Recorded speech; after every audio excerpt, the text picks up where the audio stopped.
안녕하세요. 전 지방 사는 40대 후반 여자입니다. 오늘은 저한테 일어난 사연에 관해 제보하려고 해요.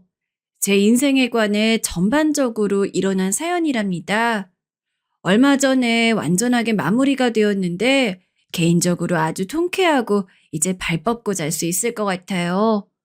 오늘 제 사연은 바로 시댁과 남편에 관한 얘기랍니다. 저에게 일어났던 일을 주위에 말했더니 다들 놀라워하더라고요. 그래서 용기 내어 큰 마음을 먹고 제보하게 되었습니다. 그럼 바로 시작할게요. 건설회사에 다니던 아버지와 가정주부인 엄마 밑에서 저는 조금 여유로운 가정에서 자랐습니다. 위로는 2살 차인 언니가 있었고 가정 환경은 굉장히 화목했어요. 아버지는 자식이 딸이 전부라 그런지 워낙 다정하셨습니다. 항상 웃는 얼굴로 우리 언니와 저를 대해주셨어요. 엄마도 집에서 우리 자매를 사랑으로 키워주셨습니다. 언니랑도 사이가 좋아서 대학생이 될 때까지 전 딱히 고민을 모르고 살았어요. 세상을 살다 보면 참 다양한 사연이 많더라고요. 전 너무 운이 좋게 평범한 화목한 가정에서 어려움을 모르고 성인이 되었습니다. 전 미술을 전공했는데 대학도 미술 전공으로 진학했어요. 다행히 재능이 많은 편이라 장학금을 받고 국립대에 입학했습니다. 처음 대학에 입학하고 전 다양한 사람들을 보고 아주 놀랐어요. 세상은 넓고 다양한 사람들이 있다는 것을 알게 되었죠. 친구들과 미팅도 많이 나갔고 놀러도 많이 다녔습니다. 그러다 남편을 만나게 되었어요. 미팅에서 만난 우린 급속도로 가까워졌습니다. 물론 그때는 그냥 남자친구였지 결혼하게 될 줄은 몰랐어요. 대학생 때 만난 우리는 싸우기도 많이 싸웠고 사이가 좋을 때는 아주 좋았습니다. 군대까지 기다렸던 저는 어렴풋이 결혼할 수도 있다고 생각했어요. 그런데 한 가지 문제가 있었습니다. 다정아, 엄만 지금 네 남자친구 너무 마음에 안 들어. 그놈하고 빨리 헤어지고 다른 사람 만나. 응? 편견일 수 있지만 네 남자친구 아버지가 외도로 이혼했다며. 홀어머니가 얼마나 아들한테 의지하겠어. 게다가 외동아들이라며. 엄마는 절대 반대야. 그런 집에 집 가면 내 딸만 고생해. 엄마, 나 아직 대학생이야. 결혼은 먼 얘기잖아. 물론 이렇게 사귀다 보면 할 수도 있겠지만 엄마가 싫다고 하니까 나도 생각해 볼게. 사람 일은 어떻게 될지 모르잖아. 너무 걱정하지 마. 연애할 때 엄만 남편의 관을 듣고 아주 많이 반대하셨어요. 결혼한 나이도 아닌데 헤어지라고 제 얼굴을 볼 때마다 말씀하셨습니다.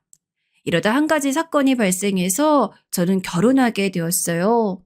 그 이유는 바로 예상하지 않은 임신이었습니다. 임신한 줄도 전혀 모르고 전 친구들과 술도 마시러 다녔어요. 그러다 몸이 이상하다 느껴서 산부인과에 갔더니 제가 무려 임신한 지 3개월이나 되었단 소리 들었습니다. 그때도 남편을 만나고 있던 터라 만나서 대책을 세웠어요. 그땐 저는 대학교 3학년이었고 남편은 군대에 다녀오고 막 복학했을 때였습니다. 너무 어렸던 우린 닥친 현실이 무서웠어요. 저도 도저히 어떻게 해야 할지 모르겠더라고요. 저는 급한 대로 친언니에게 말했더니 언닌 저에게 무조건 아이를 지우라고 했습니다. 하지만 저는 절대 그럴 수가 없었어요. 이미 아이가 제 배 안에 있다는 것을 아니 지우기가 무서웠습니다. 물론 아이를 낳아서 키울 자신도 없었지만 지운다는 것은 제 선택지에 없는 결정이었어요. 남편은 무조건 낳아서 키우자고 했습니다. 너무 무서웠던 전 부모님 몰래 학기 중에 휴학까지 하게 되었어요. 그리고 분명히 반대하실 게 분명해서 일부러 말하지 않았습니다. 그렇게 제가 혼란스러워할 때 시간은 계속해서 흘렀어요. 남편은 계속 결혼해서 낳자고 했고 우리 친언니는 무조건 지우라고 했었죠. 중간에서 혼란스러워하자 언니는 급기야 우리 부모님께 본인이 직접 말했습니다. 지금 무슨 소리를 하는 거야? 당장 안 지워? 우리가 너를 어떻게 키웠는데 지금 애를 낳겠다고? 말이 되는 소리를 해라. 여보, 내일 얘 병원 데려가서 지우게 해. 대학 졸업도 안 했으면서 지금 아기를 낳겠단 말이 나와? 네가 제정신이야? 내가 진짜 동네 창피해서 어디 가서 말도 못해. 잘하면서 그렇게 조용했으면서 왜 갑자기 대학 가더니 그렇게 된 거야? 엄마 네 남자친구 싫다고 했잖아. 헤어지라고 했더니 임신해 오면 어떡하니? 아휴. 아빤 저에게 아주 크게 화를 내셨고 엄마는 엉엉 우셨어요. 저는 그 당시엔 우리 부모님께 사실을 말한 언니가 너무 원망스러웠습니다. 아빠는 진심으로 아이를 지우라고 병원을 알아보셨어요. 저도 그때 도대체 왜 그랬는지 모르겠는데 그때는 아이를 무조건 지키고 싶었습니다. 그래서 그날 밤에 부모님께 편지를 쓰고 식탁에 올려놓고 새벽에 몰래 집을 나왔어요. 편지에는 부모님께 너무 죄송하지만 전 무조건 아이를 낳고 싶다고 용서해달라고 썼어요. 제가 남편이 어디 사는지 말하지 않은 상태라 부모님은 남편에 관한 정보를 많이 모르고 계셨어요. 지금 생각하면 어려서 너무 철이 없었어요. 야반도주한 저는 그대로 친구 집에 가서 잤고 다음날 남편에게 항했습니다. 남편은 이렇게 된 거 본인 집에서 일단 아기를 낳을 때까지 있자고 했어요. 그렇게 저는 결혼식도 올리지 못하고 결혼 생활을 시작하게 되었습니다. 몰래 도망간 저를 부모님, 특히 아빠가 용서하지 않으셨어요. 그래서 제가 연락해도 절대 받지 않으셨습니다. 속상했지만 시간이 해결해 줄 거라 믿었어요. 아빠는 특히 제가 미술을 전공하는 것을 좋아하셨어요. 어릴 때부터 상도 많이 받았고 재능이 있어서 학교에서도 칭찬을 많이 들었기 때문입니다. 집엔 제가 그린 그림들이 벽에 많이 걸려 있었어요. 그리고 그때는 대학을 졸업하면 아빠가 저를 유학 보내려고 준비 중이셨어요. 힘들게 야근까지 하며 적금을 많이 들었는데 갑자기 임신해서 아기를 낳겠다고 하니 얼마나 실망하셨겠어요. 그렇게 저는 부모님 가슴에 대못을 받고 신혼생활을 시작하게 되었습니다. 지금 생각하면 시댁이 잘 살던 것도 아니고 오히려 조건이 안 좋은데 무슨 자신감이었는지 모르겠어요. 마치 무엇에 홀린 듯이 했던 결정이랍니다. 시댁에 들어갔을 때는 임신 중기였을 때였어요. 도망치듯 집을 나와 시어머니와 갑자기 살게 된 것이었습니다. 시어머니는 저를 대놓고 마음에 들어하지 않았어요. 자기의 소중한 외동아들의 인생을 망쳤다고 저를 미워하셨습니다. 저한테 대놓고 본인 아들의 아이가 맞냐고 묻기도 하셨어요. 나중에 아기가 태어나면 유전자 검사를 무조건 하겠다고 하셨죠. 아기가 생기고 휴학을 했던 저와 달리 남편은 계속해서 학교에 다녔어요. 그래서 자연적으로 전 시댁에서 시어머니와 둘이 있는 날이 아주 많았습니다. 예, 넌 언제까지 침대에 누워 있을 거야? 양심도 없지. 당장 안 일어나? 난 시댁에 얹혀 살면서 너처럼 사는 앤 처음 본다. 눈치도 없니? 네 부모가 그렇게 가르쳤어? 빨리 청소하고 빨래해. 아유, 나는 복도 없지. 어쩌다 저런 애가 며느리로 들어와서. 아유, 어유. 제가 첫째 때는 입덧은 딱히 없었는데 유난히 잠이 많았어요. 머리만 대면 잠들곤 했습니다. 그리고 제가 일부러 자려고 한 게 아니고 저도 모르게 잠들곤 했어요. 그런 제 모습을 시어머니는 너무 싫어하셨습니다. 시어머니는 마트에서 계산원으로 일하셨는데 그렇게 일하러 나가셨을 때만 제가 집에서 쉴 수 있었어요. 그 상태로 눈치를 보느라 전 임신했는데도 살이 빠지게 되었습니다. 친정과 연락하면 아버진 그때도 아직 화가 많이 나셔서 만삭이 된 저를 보지도 않았어요. 언니와 엄마는 그래도 저를 보러 시댁 근처로 오시긴 했습니다. 엄만 그래도 결혼식은 올려야 한다고 생각하셨어요. 그래서 시어머니를 배웠는데 시어머니는 제가 너무 창피해서 결혼식을 못 올린다고 하셨습니다. 친정엄마는 저를 대놓고 욕하는 시어머니 보고 너무 속상해서 며칠 동안 잠을 아예 못 잤다고 했어요. 사실 집안만 놓고 보면 우리 집이 훨씬 여유로운 형편이었거든요. 그래서 엄마는 있는 돈, 없는 돈을 모아 저를 주셨습니다. 무조건 아이를 낳으면 분가해서 살라고 비상금을 주셨어요. 그렇게 첫째를 낳았고 막상 아이를 낳으니 아빠도 저를 보러 오셨어요. 낳느라 수고했다며 용돈도 주고 가셨어요. 반면 시어머니는 저에게 수고했다는 말 한마디 없으셨습니다. 오히려 첫째가 딸이라 아들이 아니라고 아쉽다고 대놓고 구박하셨죠. 그걸 우연히 본 친언니는 저에게 반드시 분가하라고 했어요. 전 그래서 병원에서 회복을 완전히 하기도 전에 남편에게 비상금으로 독립하자고 했고 이 사건은 시어머니와 제가 본격적으로 틀어지게 된 원인이랍니다. 남편이 시어머니에게 우리가 독립하겠다고 하자 시어머님 말 그대로 난리를 치셨어요. 돈이 있으면 나를 줘야지. 뭐? 독립? 장난하니? 그럼 몇 달 동안 내 집에서 먹고 잔 거 어쩌고? 그 돈 당장 안 내나? 아이고, 우리 착한 효자들이 이상한 여자를 만나서 이렇게 됐다. 늙은 네 엄마는 불쌍하지도 않아? 나는 마트에서 일하느라 온몸이 쑤시고 아픈데 이런 나를 두고 나가겠단 말이 나와? 아휴, 미치겠다. 다정아, 그 돈 그냥 우리 엄마 주면 안 될까? 내가 너한테 평생 잘할게. 응? 나도 곧 방학이니까 공장에 가서 돈 벌어서 그거랑 네 비상금이랑 합쳐서 우리 넓은 아파트로 이사 가자. 우리 엄마 그렇게 나쁜 사람 아니야. 응? 전 너무 머리가 아파 할 말이 나오지 않았어요.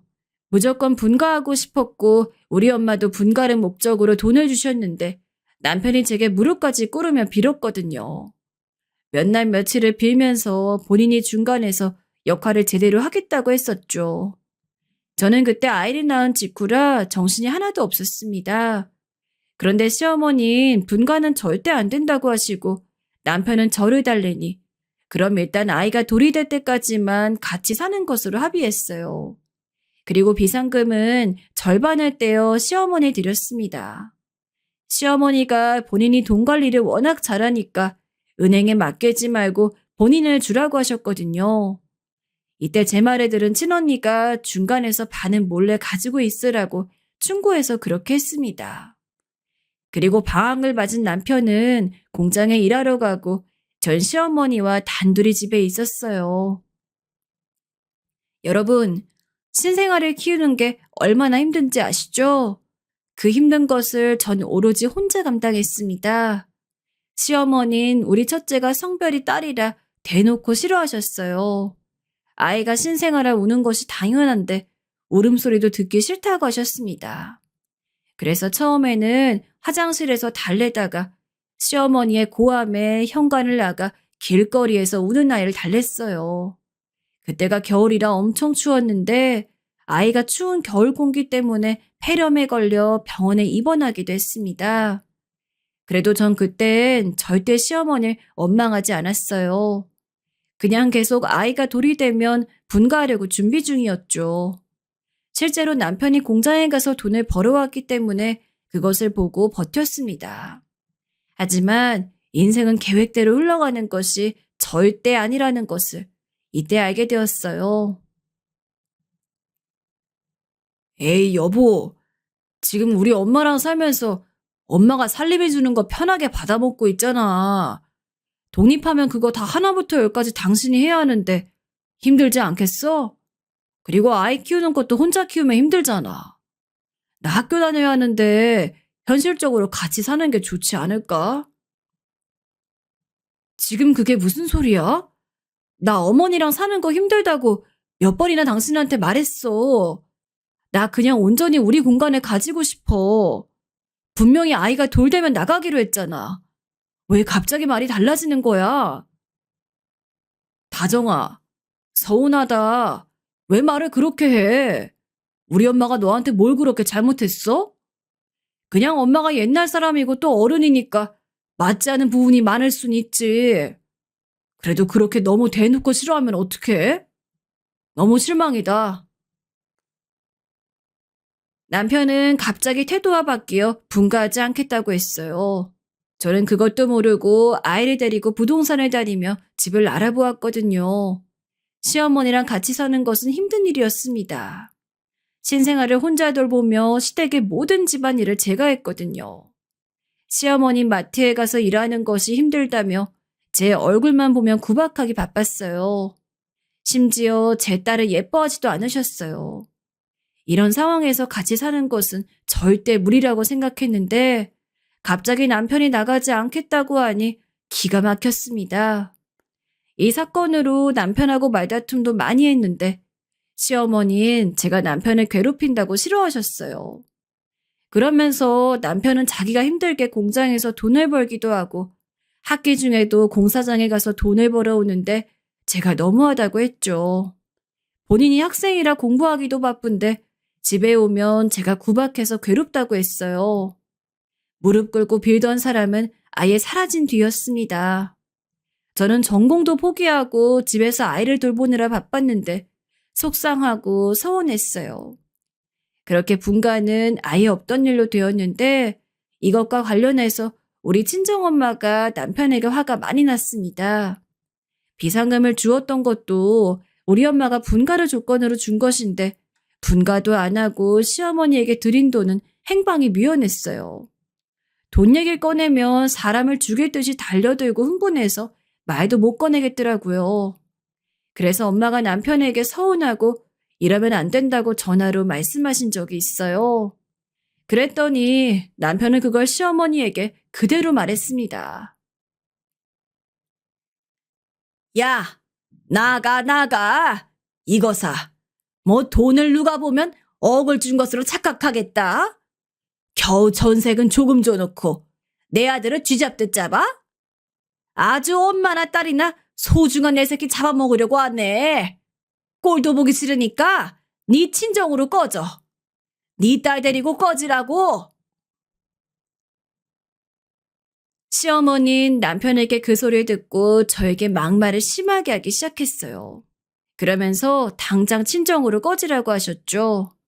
저도 마음 같아선 그냥 이혼하고 아이 데리고 친정에 가고 싶었습니다.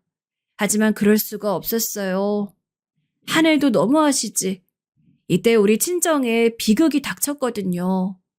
왜냐하면 아빠의 회사가 부도가 나서 아빠가 너무나도 갑자기 실직하게 되었습니다.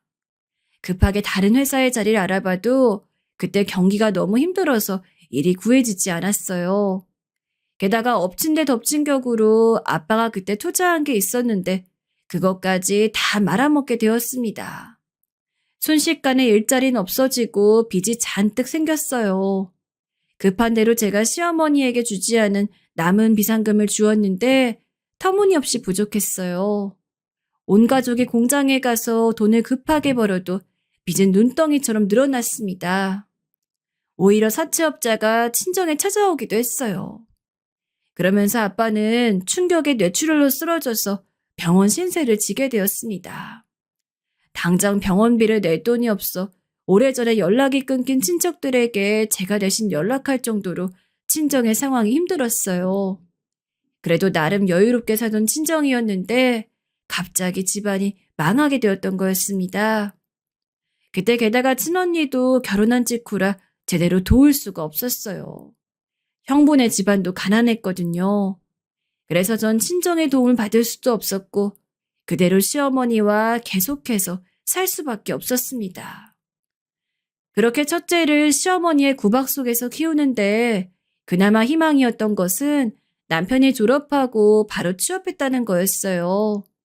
다행히 남편은 국내에서 내로라 하는 대기업에 취업해서 돈을 많이 벌기 시작했어요. 월급을 그대로 집에 갖다 주어 그것을 보고 버티게 되었습니다. 물론 시어머니의 아들 사랑은 날이 갈수록 지독해졌어요. 넌 진짜 좋겠다. 남편 잘 만나서 행복하지? 무슨 복이 있어 우리 아들 같은 사람을 만나겠어? 아유, 내 아들이지만 너무 잘났어. 그러니까 너도 집에서 내조도 잘하고 그래야지. 우리 아들 보고 싫은 소리 할 거면 네 친정으로 가.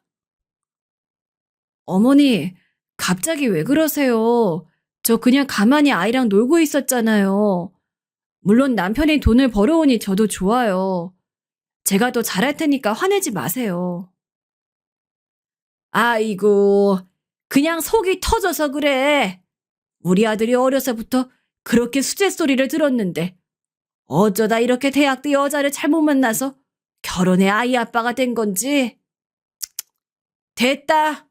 그래. 시어머니는 가만히 있던 저에게 갑자기 저런 소리를 하기도 했어요. 나중에는 그런 시어머니가 보기도 싫어 아이를 데리고 일부러 집 밖으로 나가기도 했습니다. 사실 남편은 돈은 꼬박꼬박 갖다 주었는데 가정적인 남편은 아니었어요. 저보다 본인 엄마에게 훨씬 잘했습니다. 그렇다고 시어머니에게 지극정성이던 것도 아니고 그냥 밖에서 친구들과 노는 것을 좋아했어요.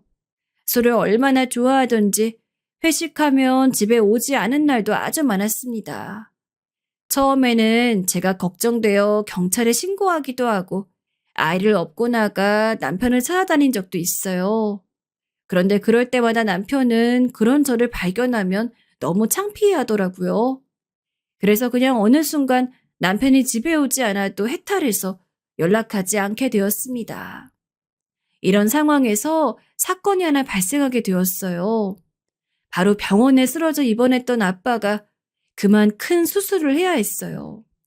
그런데 친정에 도저히 돈이 없어 할 수가 없었는데 이때 남편이 수술비를 주었어요. 남편에게 분가사건으로 서운해하던 엄마도 남편에게 고맙다고 하셨고 저도 얼마나 고마웠는지 모릅니다. 이렇게 밖으로 나돌던 남편이어도 필요할 때 직접적으로 도움을 주니 든든하게 여겨졌어요. 하지만 너무 슬프게도 우리 아빤 수술 경과가 좋지 않아 그대로 하늘로 가게 되었습니다. 아빠를 보내며 슬픔에 빠진 저와 달리 시어머님 본인 자식이 돈을 잘 벌어 수술 비용을 보탰다며 동네방네 자랑하기 바빴습니다. 그때 하필 추석이라 친척들을 볼 날이 많았는데 제가 남편을 잘 만났다고 본인 아들이 최고라고 하셨죠. 속에서 열불이 났지만 남편이 아니었다면 수술을 받지도 못했을 테니 그냥 꾹 참았어요. 그러다 아빠의 장례를 끝내고 며칠 지나지 않아 시어머니가 크게 다치게 되었습니다. 길을 걷다 발을 헛디뎌 넘어졌는데 하필 거기가 계단이라 심하게 굴렀어요. 시어머니는 온몸이 골절되어 반드시 입원해야 하는 상황이었습니다. 시어머니와 사이가 좋은 편이 아니라 마음이 아프진 않았어요. 하지만 남편이 대놓고 저에게 시어머니 간호를 부탁하더라고요. 내가 장인어른 수술비도 내줬잖아. 엄마도 아는 사람한테 간호를 받고 싶지. 생판 모르는 사람한테 간호받으면 힘들지 않겠어? 당신이 힘들겠지만 엄마 옆에서 말동무도 해주고 심신 안정을 시켜줬으면 좋겠어. 알겠어. 그러면 나도 당신한테 도움받은 게 있으니까 내가 어머님 돌볼게. 당신도 그 대신 퇴근하고 종종 와서 보고 가고 그래. 어머님이 아들 좋아하시는 거 당신도 알잖아. 나도 노력해 볼게. 마침 집에 있는 것도 저였고 남편이 우리 친정에 도움을 주기도 했으니 저는 좋은 마음으로 시어머니를 돌봐주었습니다. 그런데 혹시 병간호를 직접 해본 적이 있으세요? 원래 진짜 가족도 하기 힘든 게 간호거든요. 시어머니는 원래도 짜증 거 화가 많은 사람이었는데 다치니까 더 심해져서 얼마나 힘들었는지 모릅니다. 그런데도 제가 참고 간호했던 것은 바로 남편 때문이었어요. 남편이 아빠의 수술비를 주기도 했지만 저한테 시어머니가 퇴원하면 그땐 진짜 분가하자고 약속했거든요. 그 말을 전적으로 믿은 저는 첫째를 혼자 돌보며 한 달 동안 병원에서 자며 간호했어요. 그리고 실제로 시어머니가 퇴원하자 남편은 시댁 근처에 전세를 얻어 분가를 추진했습니다. 제가 그렇게 나가서 살자고 할 땐 그렇지 않더니 이게 웬일인가 싶었어요. 시어머니는 그때도 분가를 반대했는데 남편은 굳건하게 분가를 추진했습니다. 처음엔 남편이 이제 가정에 신경을 쓸 건가 보다 생각했는데 전혀 아니었어요. 남편은 분가해서 우리끼리 살게 되자 더 가정에 소홀해지기 시작했습니다. 그래도 시어머니랑 살 때는 어머니 눈치를 봐서 아침밥을 먹고 가거나 외박 횟수가 이렇게 잦진 않았거든요. 분가해서 독립하자 보는 눈이 없다고 생각했는지 완전히 막 나가기 시작했어요. 회식을 얼마나 좋아하는지 일주일에 3-4번은 회식하느라 집에 오지도 않았습니다. 설상가상으로 시어머니도 문제가 되었어요. 시어머니는 우리 부부가 독립해서 나가자 심심하고 적적하다며 일주일에 2-3번은 집에 오셨습니다. 그것도 사전에 예고하고 온 것도 전혀 아니고 그냥 무작정 오셨어요. 이것과 관련하여 시어머니와 마찰이 있기도 했습니다. 어느 날은 제가 첫째 아이를 데리고 잠시 시장에 간 적이 있어요. 그런데 집에 왔더니 시어머니가 우리 집 거실 소파에 누워 계셨습니다. 너무 놀라서 순간 어머 하고 소리를 지르게 되었어요. 그랬더니 시어머니가 저보다 더 기분 나빠하더라고요. 너는 내가 귀신이니? 무슨 저승사자를 본 것처럼 행동해. 그렇게 사람한테 대고 소리 지르는 건 무슨 행동이니? 애 앞에서 부끄럽지도 않아? 아이고, 그리고 집안 꼴이 이게 뭐냐? 너무 더러워서 돼지도 이거보단 깨끗하게 살겠다. 어머니, 아이 데리고 와서 청소하려고 했어요. 오늘 어차피 대청소 예정이었어요. 그건 그렇고 어떻게 들어오셨어요? 미리 말씀해 주셨으면 제가 집에서 기다렸을 텐데 당황스러워서 그랬어요. 어떻게 오긴? 내 발로 왔다. 내가 우리 아들 집에 오는데 허락까지 받아야 하니? 올 때마다 너한테 알릴 수도 없고 밖에서 더운데 반찬 두고 기다릴 수도 없어서 비밀번호 알려달라고 했어. 우리 아들이 밖에서 힘들게 돈 버는데 네가 요리 못하니 나라도 반찬을 챙겨야지. 아유, 불쌍한 내 아들. 시어머니의 말을 듣고 너무 황당하고 기분이 나빴어요. 시어머니는 늘 저에게 요리 못한다고 구박하셨습니다. 그런데 시어머니도 요리를 잘하는 편은 아니었어요. 오히려 남편은 시어머니 반찬엔 손을 잘 대지 않고 제가 해준 요리를 잘 먹었거든요. 그런데 시어머니는 늘 매주 한가득 반찬을 해서 가져오셨습니다. 가져와도 어차피 남편은 집에 잘 있지도 않아 먹을 사람도 없었거든요. 시어머니가 가져온 반찬을 매주 버리는 것도 일이었어요. 제때 버리지 않으면 시어머님 왜 안 먹냐고 와서 한 소리 하기도 했어요. 냉장고 자리를 차지하기도 하고 참 고통스러웠습니다. 어차피 제 말은 들은 척도 하지 않는 시어머니라 남편에게 대신 말하라고 해도 남편은 중간에서 역할을 제대로 하지 않았어요. 저는 그래도 남편이 우리 집의 영역은 철저하게 지킬 줄 알았는데 제 오산이었습니다. 시어머니에게 비밀번호 알려줬다는 사실을 알고 너무 서운했어요. 그래서 시어머니가 집에 가자 남편에게 전화해 말했더니 오히려 그런 저에게 화를 내기 시작했습니다. 회사 일로 바쁜데 자기가 고부 갈등까지 중재하느라 몸이 2개라도 모자랄 것 같다고 했어요. 실제로 남편은 돈을 매달 벌어왔으니 저도 할 말이 점점 없게 되었습니다. 이런 상태에서 친정엄마가 아버지가 하늘로 가고 너무 외로워하셨어요. 친언니도 결혼해서 없으니 혼자 적적하다고 하셨습니다. 제가 친정을 자주 가려고 해도 현실적으로 아이를 키우니 힘들더라고요. 친정엄마를 집으로 데려오고 싶어도 시어머니가 언제 찾아올지 모르니 그것도 힘들었습니다. 그러다 한 사건이 터지게 되었어요. 엄마가 아침에 전화로 너무 외롭다고 아빠가 꿈에 나왔다고 하셨어요. 저는 그 전날 시어머니가 또 몰래 와서 있다 갔으니 그날은 안 올 줄 알았습니다. 그래서 친정엄마를 집으로 불렀어요. 워낙 오랜만에 오니까 엄마가 좋아하는 음식인 김치찜을 요리하고 있었어요. 그런데 비밀번호를 누르는 소리가 들리더니 시어머니가 들어오더라고요.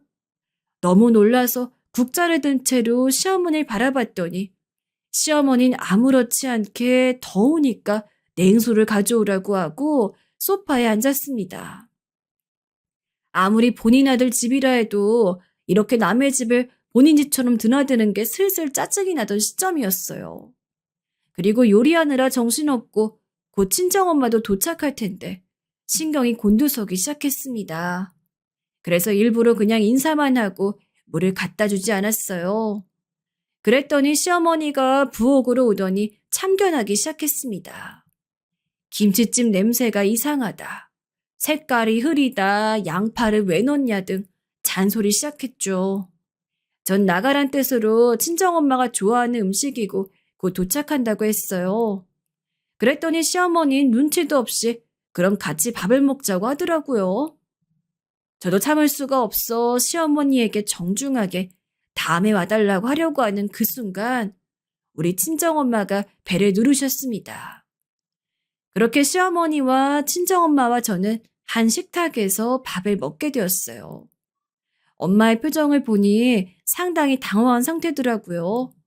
당연히 저도 기분이 나빴고 거기서 시어머니만 혼자 신이 난 상태였습니다. 빨리 밥을 먹고 엄마 데리고 친정으로 가려고 열심히 김치찜을 먹고 있는데 시어머니가 자꾸 망언을 내뱉었습니다. 그리고 사건이 터지게 되었어요. 아유, 우리 며느리는 남편 보기 너무 좋아요.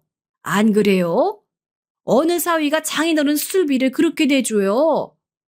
아이고, 내가 낳았지만 너무 대단하고 멋져.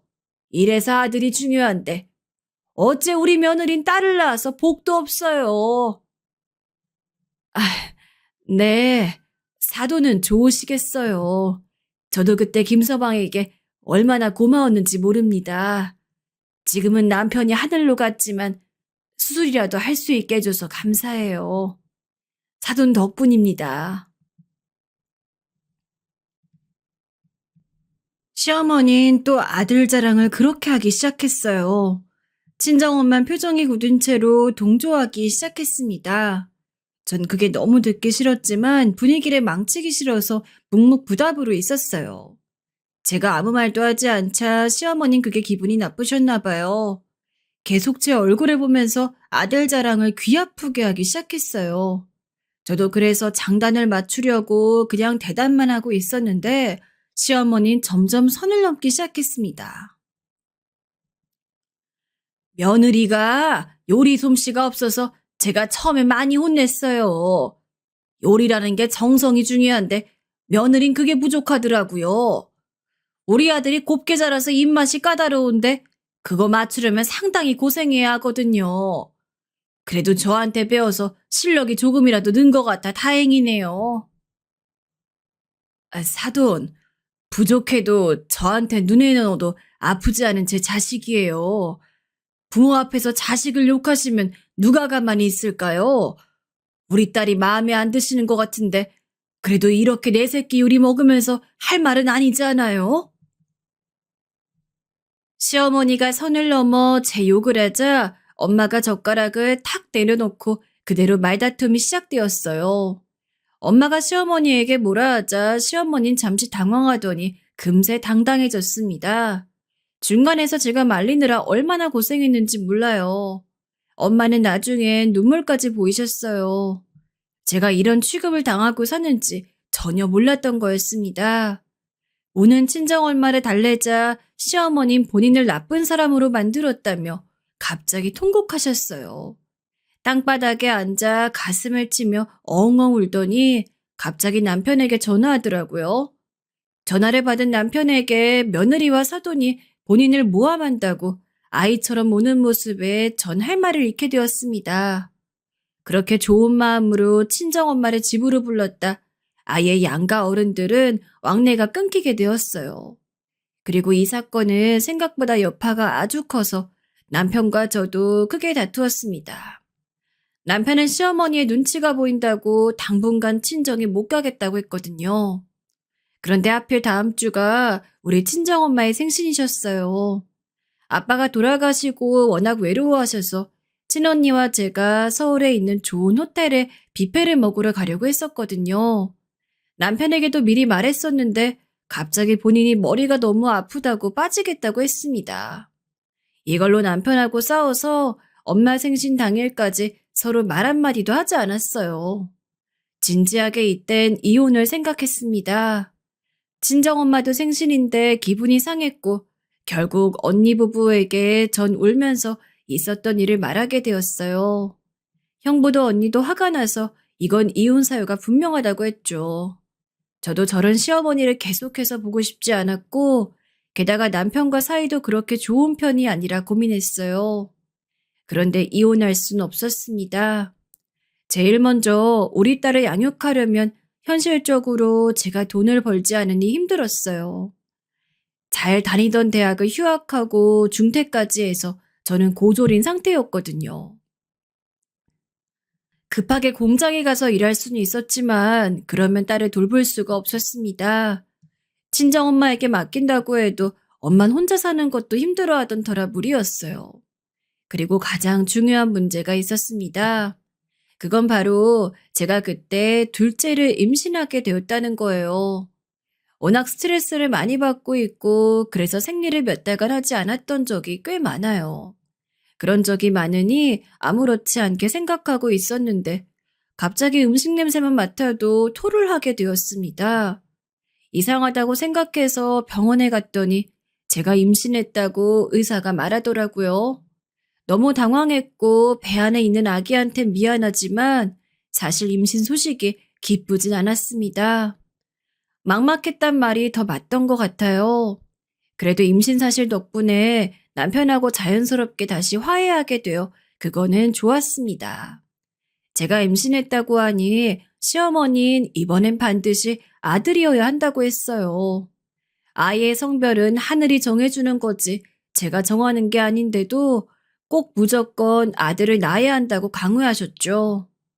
첫째 때는 입덧은 없었는데 둘째는 입덧이 너무 심해서 얼마나 고생했는지 모릅니다. 그래도 입덧하는 저를 남편이 옆에서 챙겨주었어요. 관계가 서먹해졌었는데 노력하는 남편의 모습을 보니 저도 자연스럽게 마음이 풀리게 되었습니다.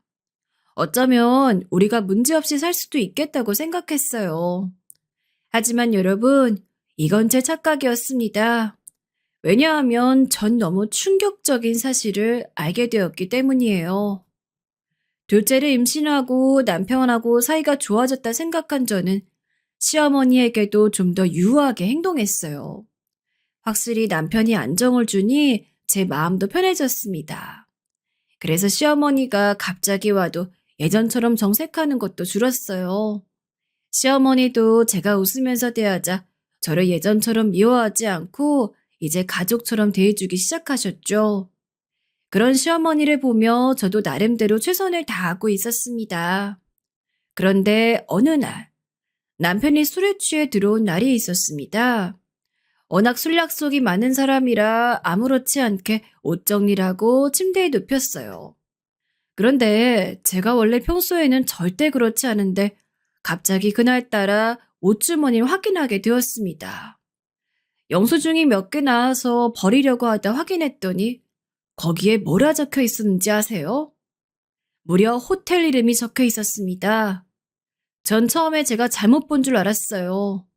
그런데 호텔 이름과 더불어서 고급 레스토랑 이름, 그리고 백화점에서 진주 귀걸이를 산 영수증도 있었어요. 그걸 보고 순간 머리가 하얘지기 시작했습니다. 일단 영수증을 버리지 않고 몰래 숨겨놓은 뒤 남편의 핸드폰을 뒤졌어요. 평소에 절대 핸드폰을 보는 편이 아니라 비번이 걸려있지 않더라고요. 그리고 남편의 핸드폰을 보고 저는 입을 막고 엉엉 울었습니다. 너무 대놓고 바람을 피우고 있었거든요. 상대는 같은 회사 사람인 것 같았습니다. 그걸 보고 저는 머리가 멍하고 믿고 싶지 않았어요. 남편은 둘째를 임신하고 저에게 더 잘해주어 절대 의심하지 않았거든요. 그리고 매달 돈도 갖다 주니 외도 관련해선 전혀 의심 안 했는데 이렇게 저를 배신할 줄은 전혀 몰랐습니다. 그래서 바로 자는 남편을 때려서 잠에서 깨웠어요. 그리고 남편에게 울면서 이게 다 뭐냐고 물었습니다.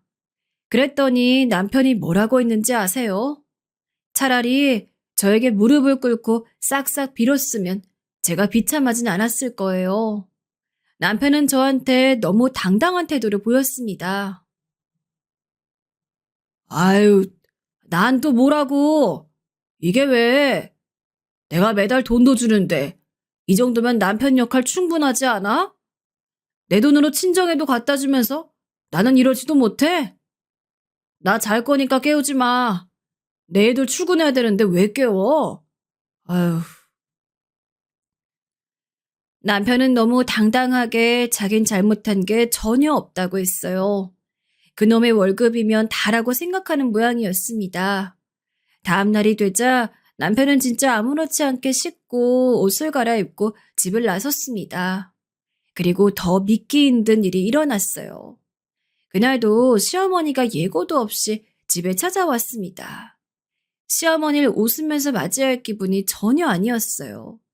그래서 인사도 안 하고 소파에 멍하게 있으니 시어머니가 저를 향해 화를 내기 시작했습니다.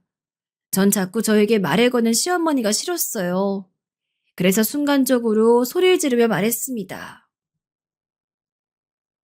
어머니, 저 가만히 놔두세요. 남편이 같은 회사 여직원하고 바람을 피웠다고요. 저 지금 이것 때문에 머리가 터질 것 같아요. 그러니까 제발 나가세요. 나가라고요. 내 집에서 나가. 여기가 어머님 집이에요? 순간 화가 나서 시어머니를 내쫓았어요. 그리고 또 멍하게 있었는데 시어머니가 그새 남편에게 말했는지 남편에게 전화가 왔습니다. 전화로 남편은 제가 예민하게 행동한다고 짜증을 냈어요. 그때가 제가 둘째 임신 막달이었는데 너무 현실이 믿기지 않았습니다. 친정엄마에겐 도저히 말이 나오지 않았어요. 안 그래도 아빠가 돌아가시고 힘들어하던 엄마였거든요. 다행히 제가 남편의 바람을 말하고 시어머니를 내쫓아 시어머니는 더 우리 집에 오지 않았습니다. 외도 사실을 알고 바로 이혼하려고 했는데 전 현실이 너무 막막했어요. 그래서 둘째를 낳고 바로 이혼하려고 혼자 준비하고 있었습니다. 그동안 남편을 위해 모아놓은 비상금이 있었는데 그 돈으로 이혼하고 아이들을 혼자 키우려고 했어요. 남편은 그 뒤로 저에게 절대 말을 걸지 않았습니다. 같이 집에 있어도 서로 각자 할 일만 했어요. 아이를 낳고도 둘째를 한 번도 안아본 적도 없습니다. 그렇게 철저하게 저는 혼자 아이를 키웠어요. 심지어 저보다 남편이 먼저 이혼 얘기를 꺼냈습니다. 그땐 저도 울면서 남편을 마구 때렸어요. 하지만 생각해보니 제가 이혼하면 남편은 그 상간녀에게 바로 갈 것 같더라고요. 그러면 우리 딸의 상처와 제 상처는 누가 치료해주나요? 그래서 일단 버티고 있었습니다. 하늘은 왜 힘든 사람에게 고통을 더 주는지 저는 이해할 수 없어요. 그렇게 둘째를 낳고 혼자 외롭게 키우는데 너무 힘든 얘기가 들려왔어요. 엄마가 쓰러져서 병원에 있단 소리를 듣고 혼자 첫째와 둘째를 데리고 응급실로 갔습니다. 그랬더니 의사가 저에게 무려 위암 말기에 걸렸다고 하더라고요. 이미 진행이 많이 된 상태라고 했습니다. 엄마는 저에게 항암을 하고 싶지 않다고 하셨어요. 돈도 많이 들고 편안하게 아빠를 보러 가고 싶다고 하셨습니다. 의사도 저에게 엄마가 편한 대로 행동하라고 하더라고요. 엄마는 제 남편이 외도했다는 사실을 전혀 모르고 있었어요. 그러면서 죽기 전에 사위를 보고 싶다고 했습니다. 남편은 회사 일이 바쁘단 핑계로 친정에 가지 않고 있었거든요. 그 말을 듣고 전 속으로 얼마나 많은 생각을 했는지 모릅니다. 그러다 곧 추석이 다가오니 남편에게 말을 꺼내게 되었어요. 그런데 제 생각보다 남편은 훨씬 인간이 쓰레기였습니다. 우리 엄마 위암 말기래. 언제 돌아가실지 전혀 몰라. 이번 추석 때는 당신도 가서 인사하자. 마지막이라 생각하고 가서 당신 자식들을 봐서라도 아무렇지 않게 행동해줘. 이 정도는 할 수 있지? 하, 참나 웃기고 있네. 야, 네 엄마가 암에 걸린 게 나랑 뭔 상관이야? 누가 아프래? 그냥 이혼이나 해줘. 뭐가 좋다고 이혼을 안 해? 위자료 준다니까? 다음 달부터 생활비는 안 줄 거니까 그렇게 알아라. 뭐? 너 지금 뭐라고 했어? 당신 그거 진심이야? 야, 네가 그러고도 사람이냐? 어? 네 자식을 둘이나 낳은 나한테 이럴 수가 있어? 어떻게 네가 나한테 그래? 어? 나 너 때문에 대학도 자퇴했어. 내 인생 책임지라고. 남편은 울면서 소리치는 저를 뒤로하고 그대로 집을 나섰어요. 제가 바짓가랑이까지 붙잡았는데 뿌리치고 나가더라고요. 너무나도 매정한 남편의 뒷모습을 보며 얼마나 속상했는지 모릅니다. 그리고 전 속으로 철저하게 복수를 계획하게 되었어요. 사실 엄마가 암에 걸린 사실을 알고 이모와 오랜만에 연락이 닿았는데 거기서 영감을 얻었습니다. 이모는 이모부의 사업이 잘 풀려서 굉장히 잘 살고 있더라고요. 그동안 외국에 있어서 우리 집의 사정을 잘 모르고 있었대요. 이모부가 사업이 크게 확장되어 돈이 많으니 항암은 전혀 걱정하지 말라고 했어요. 엄마도 돈 문제가 풀리니 항암을 하겠다고 하셨죠. 추석에는 남편은 정말 저를 따라오지 않았습니다. 대신 대놓고 상간녀의 집으로 가더라고요. 외도를 들키고 숨길 생각이 전혀 보이지 않았어요. 오히려 우리 집 거실에서 상간녀의 집에 가져갈 한우를 포장하고 있었습니다. 그걸 보고 전 화도 나지 않더라고요. 그리고 상간녀의 집에 인사를 드리고 온 남편에게 아무렇지 않게 밥을 차려주었어요. 제가 밥을 차려주니 남편은 왜 그러냐고 하더라고요. 전 그런 남편에게 웃으면서 상냥하게 말했습니다. 여보, 내가 그동안 일부러 말 안 했었는데 사실 우리 엄마 있잖아. 재산이 100억대야. 엄마하고 돌아가실 수도 있어서 나랑 언니한테 말해줬어. 몰래 시골에 숨겨놓은 건물이랑 땅이 있었대. 여보, 우리 다시 잘해보자. 응? 나 아이들 혼자 키우는 거 싫어서 그래. 제가 엄마의 재산이 100억대라고 하자 남편은 그게 사실이냐고 추궁했습니다. 전 이모에게 받은 통장을 남편에게 보여주었어요. 이모가 마침 저에게 돈을 송금했었거든요. 이미 다 제 계획에 있던 거였어요. 실제로 잔액이 잔뜩 있는 통장 금액을 확인하자 남편은 갑자기 태도가 돌변했습니다. 처음에는 믿지 않더니 나중엔 통장을 보고 몇 번을 확인하더라고요. 진짜인 것을 확인하자 갑자기 표정부터 달라졌습니다. 여보. 내가 미안해. 내가 진짜 잠시 미쳤었나 봐. 우리 자식들을 봐서라도 그러면 안 되는 거였는데. 그치? 아휴, 내가 평생 당신한테 속죄하며 살게. 내가 진짜 사는 게 힘들어서 해서는 안 될 짓을 했었어. 미안해. 전 그렇게 엉엉 우는 남편의 등을 쓰다듬어 주었습니다. 그러더니 남편은 마치 다른 사람이 된 것처럼 행동했어요. 다음날 아침에 일어났더니 혼자 집안일을 하고 있더라고요. 결혼하고 한 번도 청소나 빨래, 요리한 적이 없던 남편이었는데 말이죠. 그리고 남편은 제 앞에서 상간녀에게 전화해서 관계를 끝냈어요. 너 같은 여자랑 만난 게 후회된다고 욕까지 하더라고요. 그러면서 또 제 앞에서 무릎을 꿇고 빌기 시작했습니다. 그동안 너무 미안했다고 매일 빌었어요. 여보, 어차피 우리 이제 재산도 많은데 당신 직장도 그만두는 거 어때? 우리 건물 사서 월세 받으면서 놀러 다니자. 아이들하고 시간도 많이 못 보냈잖아. 이제 당신 완전히 퇴사하고 나랑 놀자. 아이, 진짜? 그래도 돼?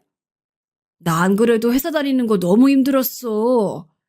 이제 힘들게 다니던 회사 그만두고 당신하고 제주도랑 해외로 여행 다니면서 행복하게 살래. 나한테도 이런 날이 오는구나. 너무 좋다. 믿을 수가 없어. 전 남편을 꼬드겨 잘 다니던 회사도 그만두게 했어요.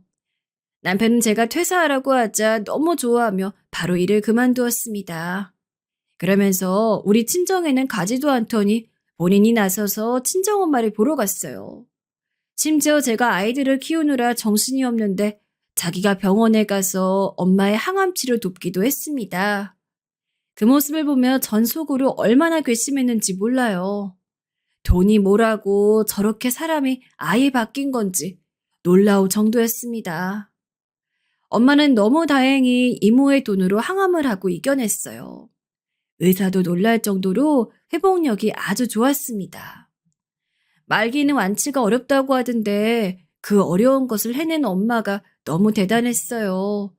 엄마의 상태가 완전히 좋아지자 저는 본격적으로 복수를 하게 되었습니다. 이미 변호사와 상담은 다 마친 뒤였어요. 이모에게 그동안 있었던 사실을 말했더니 본인이 저보다 더 흥분했습니다. 그러면서 이모부는 저를 강남에 있는 법무법인으로 데려갔어요. 본격적으로 상담을 받고 전 남편에게 말했습니다. 나한테 당신이 저번에 그랬지? 이혼해달라고. 그래, 이혼하자. 나 진짜 살면서 당신 만난 건 내 인생의 수치야. 난 당신하곤 이제 1초도 엮이고 싶지 않아. 이미 변호사 선임했고 증거가 너무 많아서 당신은 불리해. 도장이나 찍고 가볍게 정리하자. 뭐? 아이, 그게 무슨 소리야, 여보. 갑자기 왜 그래? 내가 미안하다고 했잖아. 응? 평생 당신한테 잘할게. 나 당신 믿고 퇴사까지 했는데 왜 그래, 여보? 내가 미안해. 어? 갑자기 이러면 나 어떻게 살라는 거야? 어? 남편은 제가 이혼하자고 했더니 싹싹 빌기 시작했어요. 하지만 저는 흔들리지 않고 이혼 서류를 내밀었습니다. 이미 외도의 증거는 차고 넘치던 상태였어요. 이혼 얘기가 나오자 한동안 연락이 없던 시어머니까지 연락이 왔어요. 사람은 역시 안 변한다는 것을 시어머니를 보고 알았습니다. 시어머니는 제가 돈이 많은데 속였다고 사람을 가지고 놀았다고 난리가 났어요. 그러면서 본인의 아들은 이제 퇴사해서 돈도 없는데 어떡할 거냐고 묻더라고요. 그 말을 듣고 전 어이가 없었습니다. 남편은 제가 이혼 서류를 내밀자 완전히 구차해지기 시작했어요. 미안하다고 엉엉 울며 빌었습니다. 우리 친정엄마를 찾아가고 심지어 친언니한테까지 찾아갔어요.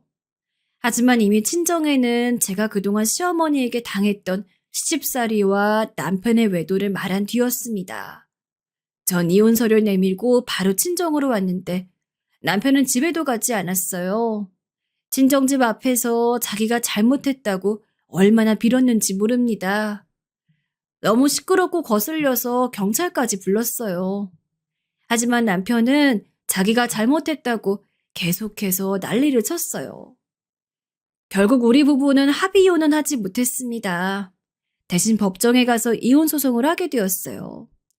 퇴사하고 돈이 전혀 없었던 남편과 이모의 도움을 받은 저는 변호사 선임부터 달랐습니다. 대한민국에서 가장 유명한 법인의 도움을 받은 저는 쉽게 이혼 소송에서 이기게 되었어요. 남편의 잘못으로 이혼했기 때문에 위자료까지 받게 되었답니다. 그리고 그 뒤로 저는 친정에 와서 엄마와 같이 아이들을 키우고 있어요. 남편이 너무 찾아와서 이사를 2번이나 할 정도로 힘들었는데 지금은 우리 주소를 모르는지 찾아오지 않네요. 이모가 실질적으로 도움을 많이 주어 덕분에 행복하게 아이들을 키우고 있어요. 처음에는 우리 아이들의 정서가 걱정됐는데 워낙 남편이 아이들에게 관심이 없었거든요. 그래서 첫째는 아빠를 굉장히 어색해했어요. 시어머니는 대놓고 우리 첫째를 안 좋아했으니 이혼하고 첫째는 표정이 훨씬 밝아졌답니다. 이제 그 무서운 할머니와 아빠를 보지 않아도 된다니 너무 좋다고 하더라고요. 여기까지가 제가 준비한 사연이랍니다. 여러분, 재밌게 들으셨나요? 저는 비록 이혼했지만 남편의 인생이 철저하게 망한 것을 보고 얼마나 통쾌했는지 몰라요. 이제 전 남은 인생 엄마를 모시고 소중한 우리 두 딸과 행복하게 살려고 합니다. 제 사연 들어주셔서 진심으로 감사합니다. 다들 행복하세요. 안녕하세요. 전 서울시 성북구에 사는 최민기라고 합니다. 제가 겪은 일을 이야기하고 가족에게 하고 싶은 말도 있어 이곳에 사연을 보내게 되었습니다. 글을 많이 써본 적이 없고 평소 말도 많이 하는 성격이 아니라 서투를 수 있으니 이해해 주셨으면 합니다. 어디서부터 이야기를 시작해야 할까요? 아마 제 못난 과거부터 시작해야겠죠? 사실 저는 인간 쓰레기였습니다. 어느 정도였냐 하면 돈만 생겼다 하면 도박하러 나가고 매일 술에 절어 살고 돈 버는 일은 모두 아내에게 맡긴 그런 쓰레기였습니다. 그러면서도 편하기 위해 아내와 이혼해주지 않았습니다. 아이들은 저를 아빠로 보지 않았고 저를 싫어하는 걸 넘어 혐오했습니다. 매일 술에 절어 술 냄새만 풍기는 그런 아빠. 방구석에서 세상과 등져 핸드폰만 들여다보는 그런 아빠를 누가 좋아했겠습니까? 어느 순간 아이들은 저와 말도 섞지 않았고 저를 봐도 못 본 채 했습니다. 저는 그런 아이들에게 감히 니들이 아빠를 무시하냐며 화를 냈고요. 그리고 그런 저를 보고 유일하게 가슴 아파하던 사람이 바로 저희 집사람이었습니다. 집사람이란 말도 잘못된 것이겠죠. 제가 집에 사는 사람이었고 아내가 밖에서 일을 하며 생활비를 버는 실질적인 가장이었으니까요. 아내는 하루 종일 일했습니다. 정말 하루 종일이란 말이 맞을 겁니다. 낮엔 아이들 급식소에서 일했고 저녁이 되면 식당에서 일을 했고 밤이 되면 대리기사까지 3가지 일을 했으니까요. 아내는 들어오는 시간도 일정하지 않았습니다. 조금이라도 돈을 벌 수 있는 일이 생기면 더 대리를 뛰었고 쪽잠을 잔 후 학교 급식소로 향했습니다. 나중에 알고 보니 급식소 일은 무척 고된 노동이었어요. 하지만 아내는 아이들을 학원에 보내기 위해 밥을 먹이기 위해 그런 일들을 마다하지 않았습니다. 주변에선 아내를 보고 왜 그런 남편과 사냐고 모두 이혼하라고 난리였습니다. 당신 언제까지 이렇게 살 거야? 정말 이런 날 보고도 아무런 감정이 안 들어? 아내가 제게 뭐라 한 것은 그때가 처음이었습니다. 아낸 그날도 대리를 뛰고 고단한 몸으로 집에 들어왔어요. 그런데 제가 잠도 자지 않고 새벽까지 술을 먹으며 게임을 하고 있자 그런 저를 보곤 눈물이 한가득 고여 말한 것이었습니다. 우리 다시 시작하자. 시작하면 돼. 제발 회피하려고 좀 하지 마. 당신 취업할 수 있어. 어디든 갈 수 있다고. 여보, 사업 망해서 힘든 심정 이해해. 나도 마음 아파. 근데 이미 벌어진 일 어쩔 수 없잖아. 우리 천천히 극복해 나가보자. 어? 하지만 저는 그런 아내를 험악한 눈으로 노려보다 다시 게임으로 눈을 돌렸습니다. 제발 여보, 제발. 내가 부탁할게. 내가 빌게. 아낸 급기야 무릎까지 꿇었습니다. 그리고 눈물을 흘리며 제발이란 말을 반복했어요. 저는 그 소리가 그렇게 듣기 싫었습니다.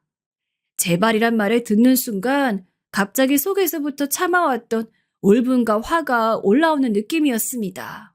결국 전 폭발해버렸습니다. 내가 잔소리 좀 그만하랬지? 듣기 싫다고 했잖아. 전 아내를 향해 컴퓨터 옆에 있던 재떨이를 집어던졌어요. 아내는 그 뒤에도 저를 설득하려고 온갖 노력을 기울였습니다.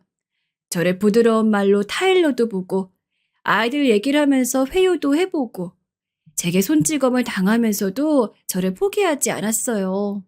하지만 저는 그때 제 마음을 보지 못했습니다.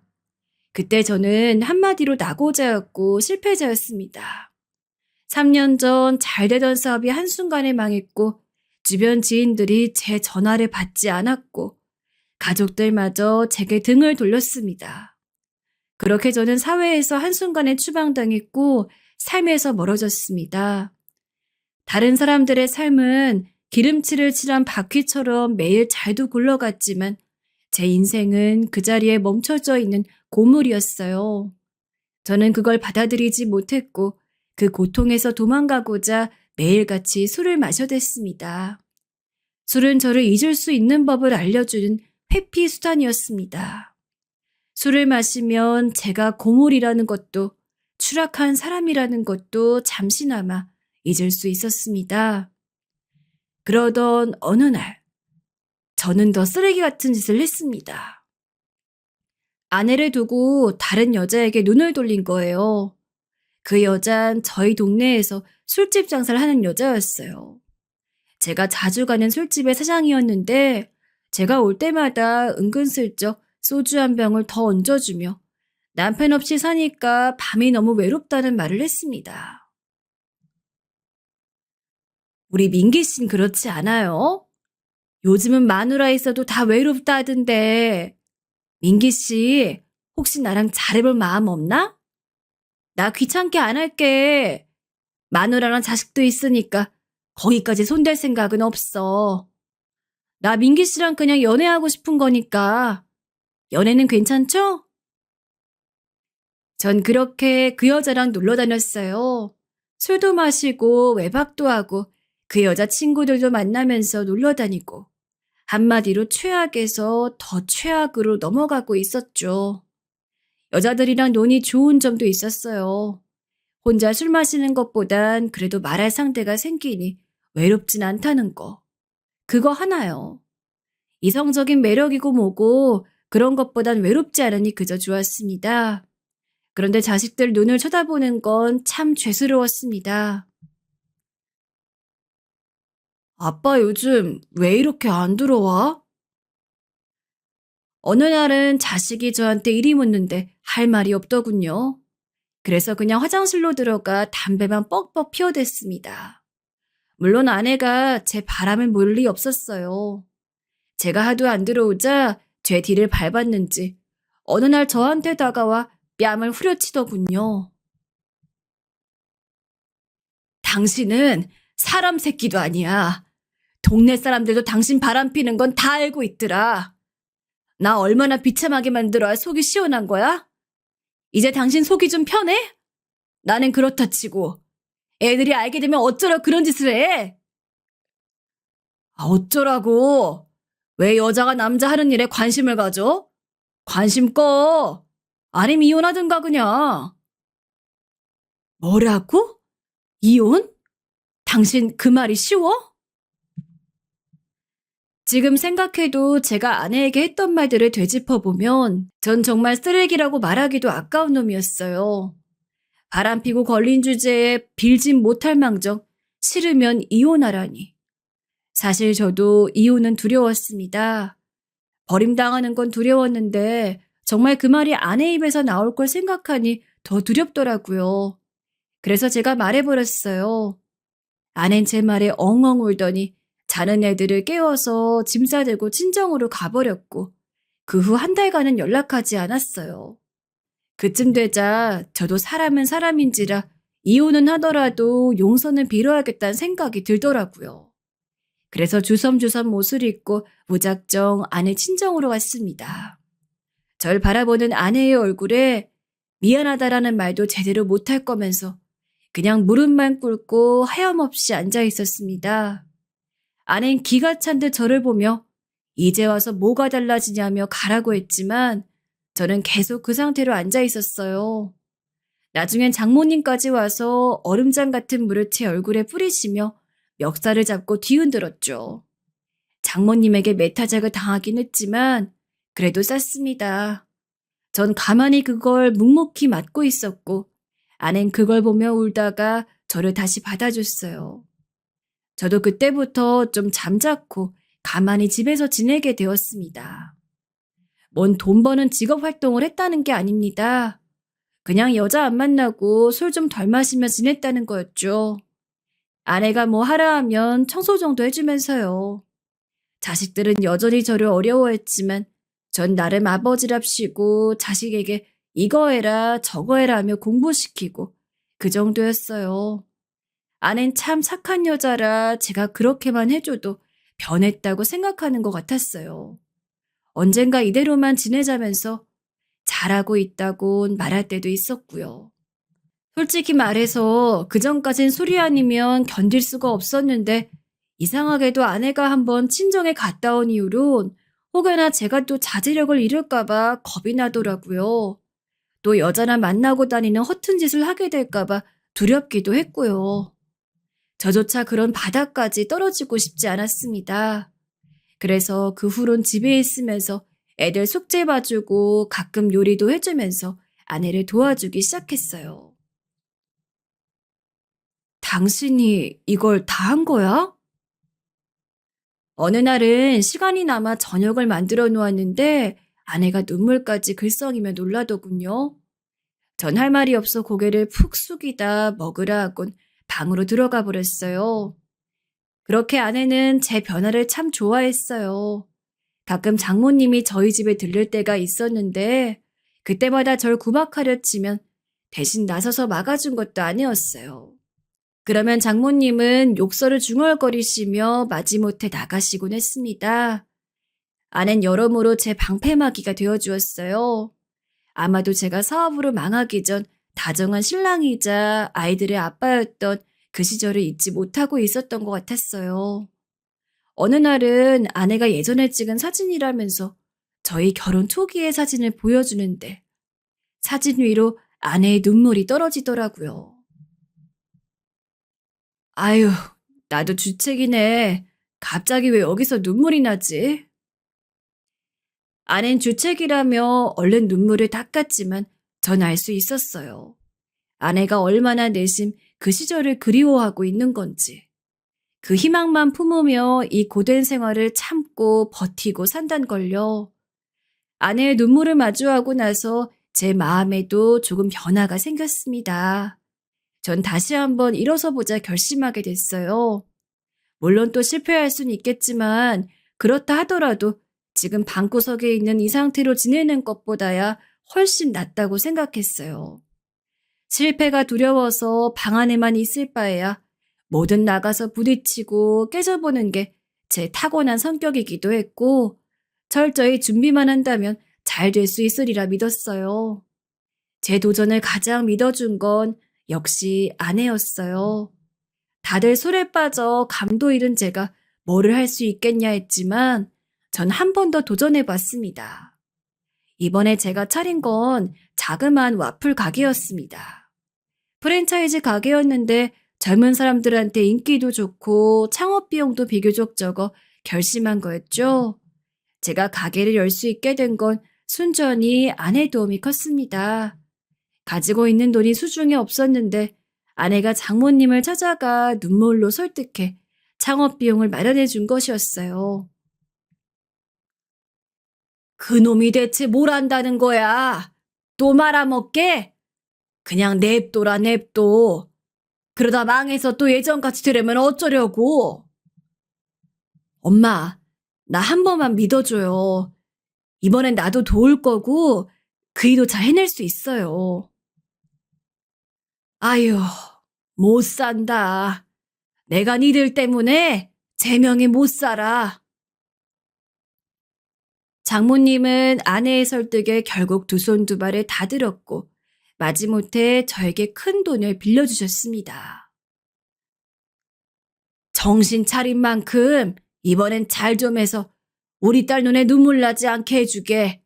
알겠나? 네, 알겠습니다. 정말 감사합니다. 전 장모님의 돈으로 그렇게 창업을 시작하게 됐어요. 그 누구보다 열심히 했어요. 일찍 일어나서 손님을 맞이할 준비를 했고, 재료를 미리 손봐두고 한치의 실수 없이 잘 해내려 했습니다. 아마 제 인생에서 가장 간절했던 시기였던 것 같습니다. 나보다 세상에 간절한 사람은 없을 거야 라고 생각하며 달리기만 했던 시기였습니다. 물론 장사라는 게 그렇지만 늘 잘 되진 않았어요. 힘들 때도 많았고 손님이 없으면 괜히 걱정도 되었습니다. 혹시 와플 맛에 문제가 있나 해서 먹어보기도 했고요. 허나 주변에 학원들이 하나둘 생기면서 가게는 조금씩 자리를 잡아갔습니다. 매출은 안정적으로 유지되었고 이젠 직원을 두고 일해야 할 만큼 가게가 바빠졌죠. 덕분에 아내는 하던 일 모든 것을 그만두고 와플 가게에만 매달릴 수 있었습니다. 아내가 같이 하니 와플 가게는 더더욱이나 인기가 좋아졌습니다.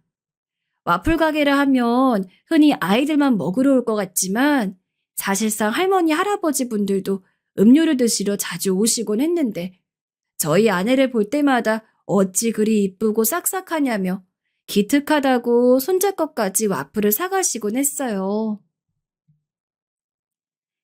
이거 원래 안 드리는 건데 서비스로 제가 드리는 거예요. 대신 다음에 또 오셔야 해요. 아, 그리고 어르신, 이거는 쿠폰인데 와플 하나씩 드릴 때마다 찍어드려요. 9개 모으시면 가져오세요. 공짜로 와플 하나 드리니까요. 아내는 적절하게 서비스도 내어주며 손님들을 가족처럼 편안하게 대해주었어요. 제가 못하는 부분을 아내가 잘 채워주고 있었죠.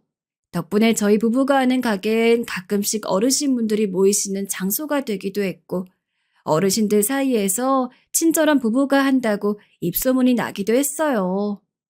특히 저희 와플 가게는 학생들 사이에서도 인기가 좋았는데, 그건 저희 작은 딸이 한몫했습니다. 작은 딸이 이 와플 가게 근처 학원에 다녔는데, 틈만 나면 학원생들과 선생님들을 끌고 와서 먹어보라고 하곤 했거든요. 애가 그러는데 선생님들이 어떻게 거절하겠어요?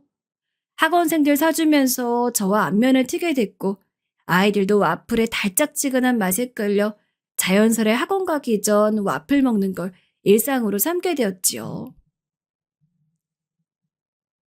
우리 딸 최고네. 최고야. 장사꾼 해도 되겠는데? 그럼 내가 누군데? 내일은 내 학교 친구들 데려올 거야. 나 이번엔 전교회장 됐으니까 내 말빨 좀 먹힐걸? 작은 딸은 학교에서 전교회장을 할 만큼 사교성이 무척 좋았는데 아내 말론 학부모 상담을 갖다 들었는데 저희 딸이 전교생 모두와 친한 아이로 이미 유명하다 했습니다. 아무튼 저희 와플 가게엔 그렇게 여러 사람의 도움을 받으며 점점 더 자리를 잡아나갔고 그제야 저도 아내도 돈 걱정에서 좀 해방이 되었습니다. 그리고 큰돈을 빌려주신 장모님께도 제대로 된 밥 한 끼 사드리며 그간의 죄송함을 고백하고 돈도 갚을 수 있었어요. 장모님은 많이 노심초사하고 계셨는지 고맙다며 처음으로 제 손을 따뜻하게 맞잡아 주셨습니다. 이제야 사이 노릇을 하는 기분이었죠. 사실 그 시절 가장 좋았던 건 자식들 간의 관계가 이전보다 훨씬 좋아졌다는 거였어요.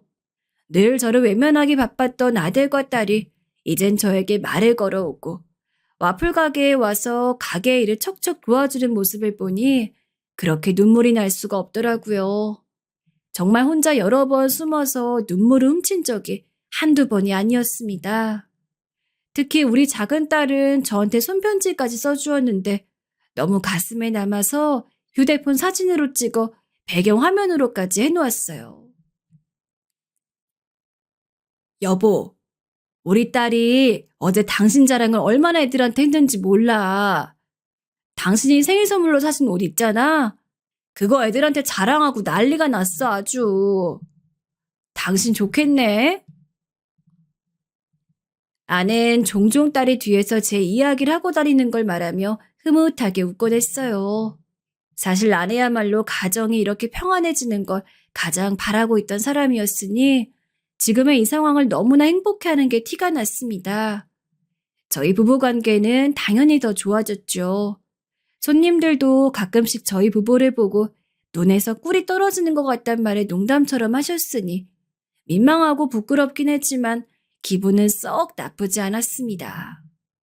그리고 어느 날부터 저는 아내도 가게에 나오지 않게 했어요. 이제 가게도 어느 정도 안정되어 가고 직원을 둬도 되니 아내를 좀 쉬게 해주고 싶었어요. 또 사실 최근 아내 상태가 조금 이상한 것도 있었어요. 어느 날부터 뭔가를 잘 기억하지 못하더라고요.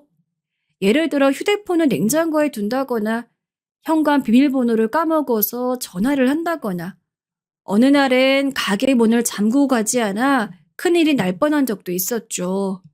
처음엔 아내를 지책하기도 했지만 생각해보니 아내 나이도 이제 적은 나이가 아니었고 그간 너무 고생하며 살다 보니 몸이 쉬고 싶다는 신호를 보내는 건 아닐까 싶더라고요.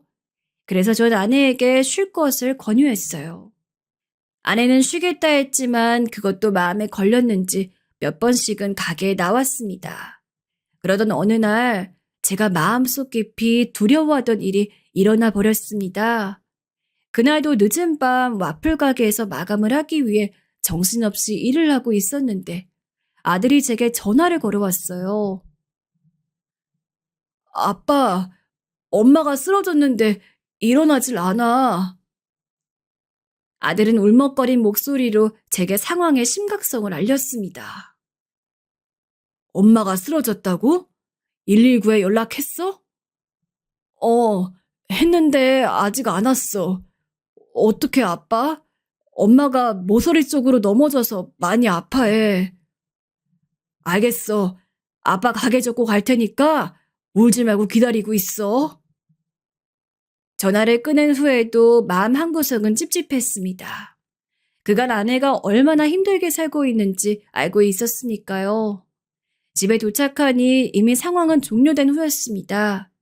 아들은 울고 있었고 구급차가 엄마를 실어 갔단 말을 반복했습니다. 그리고 엄마가 이상하단 말을 하더군요. 무슨 말인가 싶었지만 전 대충 신발을 꾸겨 신고 병원으로 달려갔어요. 아내는 응급실 침대 위에서 머리에 붕대를 싸매고 누워 있었습니다. 출혈이 많았는지 아내의 상태는 제가 봐도 좋아 보이지 않았습니다. 그러자 아내가 갑자기 울먹이기 시작했습니다. 아내는 주체할 수 없을 정도로 몸을 벌벌 떨었어요. 집에 모르는 사람이 있었어. 모르는 사람? 근데 그게 모르는 사람이 우리 아들이었어. 나 우리 아들이었는데 아들을 못 알아봤어. 못 알아봤다고. 내가 도둑인 줄 알고 야구 방망이를 휘둘렀다고. 만약에 우리 아들이 그 방망이에 맞았어 봐. 아내는 알아듣기 힘든 말을 계속했습니다. 아들을 못 알아봤다니 그게 무슨 말이야? 전 순간 아내가 무슨 정신병이라도 걸린 건가 했습니다. 그런데 그때 흰 가운을 입은 의사가 다가오더니 제게 보호자냐 묻곤 저를 따로 보자 요청했습니다. 그리고 의사는 저를 이상한 눈초리로 보더니 말을 건네왔습니다. 모르고 계셨습니까? 뭘 모릅니까? 환자분은 이미 치매 중기로 넘어가신 상황입니다. 무슨 말이야? 내 마누라 나이가 몇인데 치매야? 전 복도가 쩌렁 울리도록 버럭 소리 질렀어요. 하지만 의사는 여전히 담담하고 차분한 어투로 말을 이었습니다. 약을 먹으면 조금이나마 병의 진행을 늦출 수도 있어요. 그러니 일단 처방하는 약을 드시면서 최대한 진행을 늦추어야 합니다. 전 의사의 말이 끝나기도 전 멱살을 붙잡았습니다. 그러고 싶지 않았는데 사람 이성이 그땐 확 놓아지면서 입에서 별소리가 다 튀어나오더라고요. 장난해? 내 마누라가 치매인데 그걸 남편인 내가 왜 몰라? 어떻게 모르냐고. 니들 돈 벌련 수작인 거지? 어? 인간 같지 않은 놈들.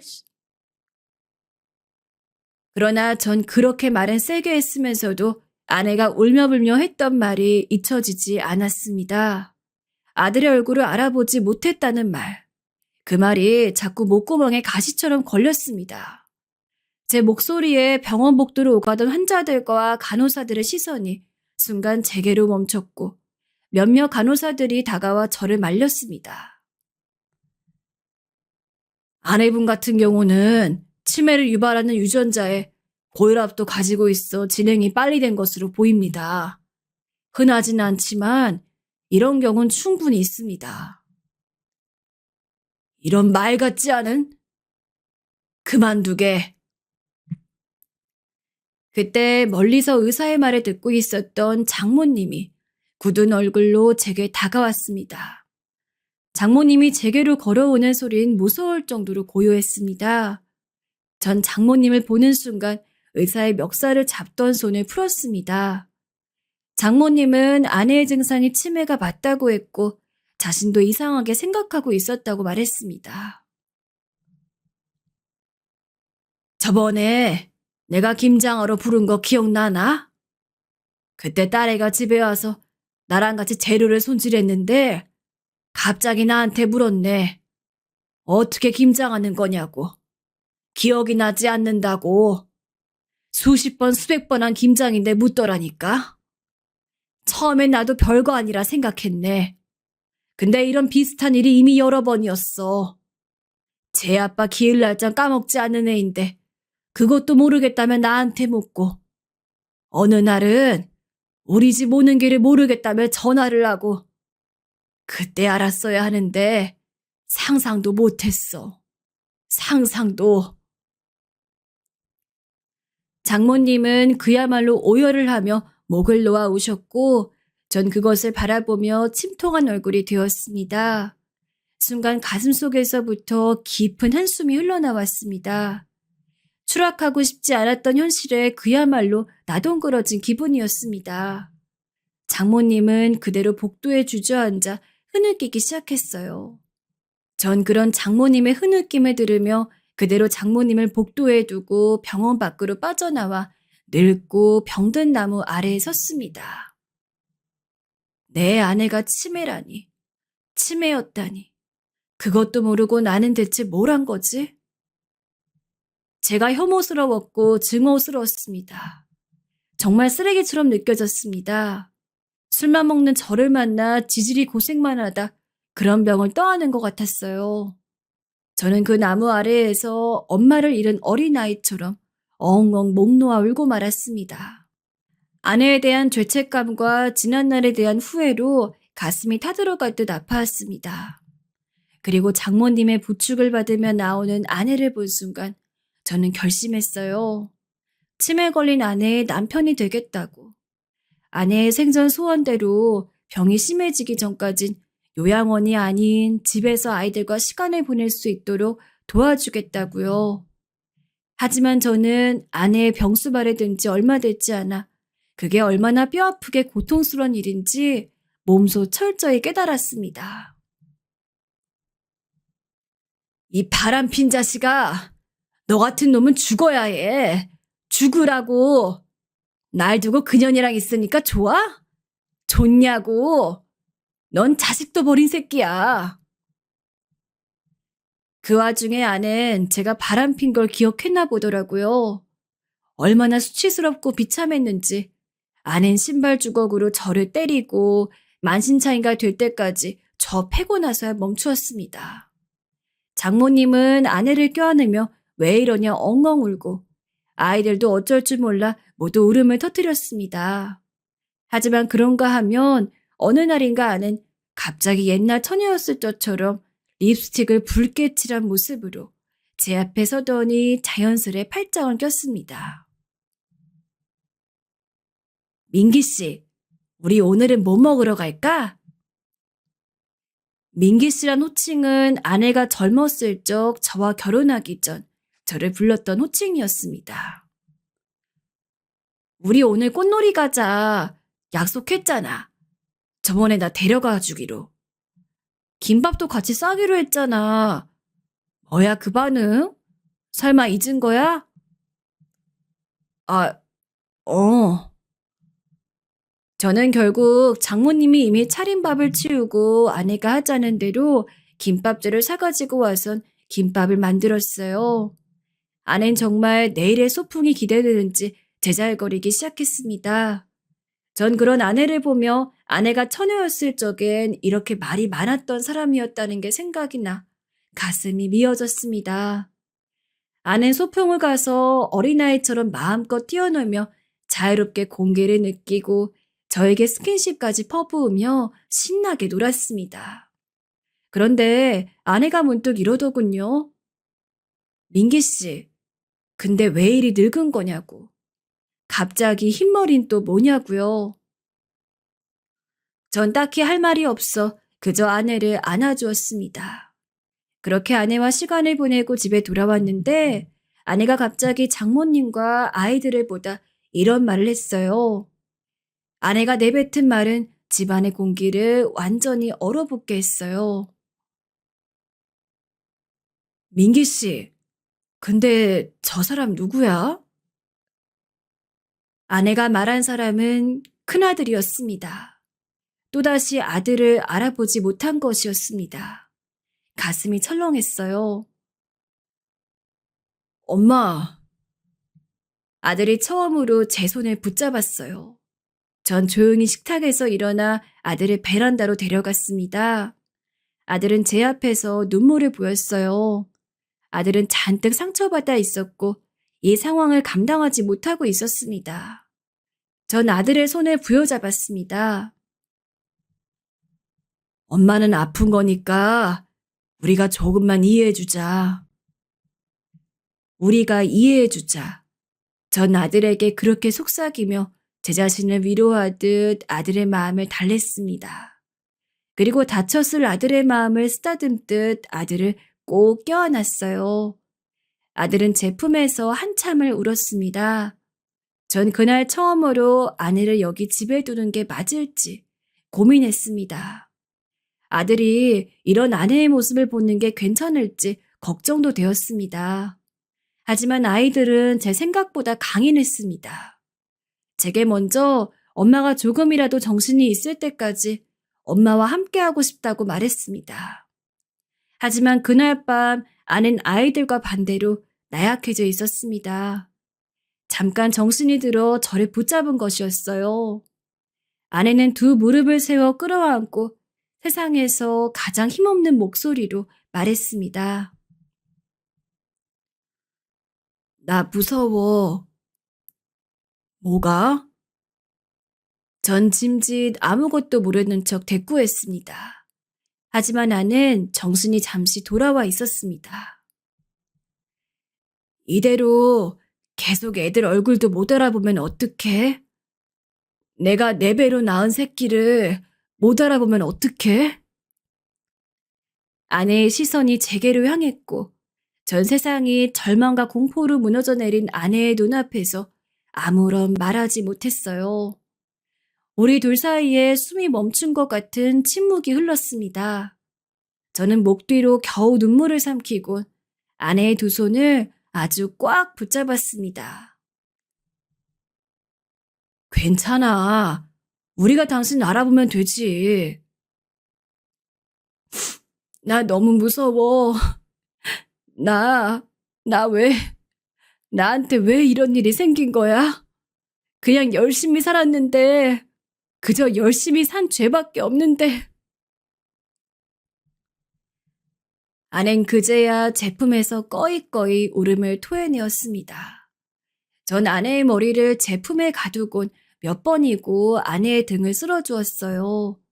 괜찮아, 괜찮아라는 말을 속삭이며. 그리고 그날도 간절히 빌었습니다. 아내가 조금만 제 아내로, 엄마로 남아주길. 신이 아내의 기억을 조금씩만 거두어 가시길. 그러나 저의 간절한 바람은 무참히 짓밟혔습니다. 약을 꼬박꼬박 먹었지만 아내의 병세는 심각해지기 시작했습니다. 아내의 머릿속에선 하나하나 모든 게 흐려지기 시작하는 것 같았습니다. 가까운 기억들은 사라지고 먼 기억들이 남았습니다. 어느 날 아는 예쁜 소녀가 되었다. 어느 날은 임신한 여자가 되었다. 어느 날은 아이가 되기도 했습니다. 아들을 알아보지 못해 제게 달려온 적이 숱했고 제 앞에서 대놓고 소변을 보기도 했어요. 아이들은 눈에 띄게 힘들어했고 저도 그런 아이들을 보며 힘들었습니다. 어느 날은 장모님이 조용히 저를 불러 아이들을 데려가겠다고 하셨어요.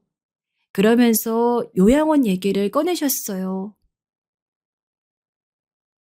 이제 슬슬 준비해야지.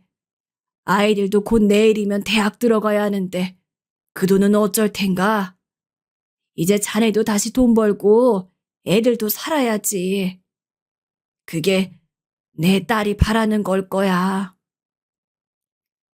사실이었습니다. 아내의 치매는 언제 끝날지 모르는 장기간의 전쟁이었고 아이들의 학업은 계속되어야 했으니까요. 남아있는 사람들은 삶을 살아야 했으니까요. 하지만 지은 죄가 많은 저는 아내를 쉬이 놓을 수 없었습니다. 그래서 아이들을 장모님께 맡기고 제가 아내를 직접 돌보기 시작했습니다.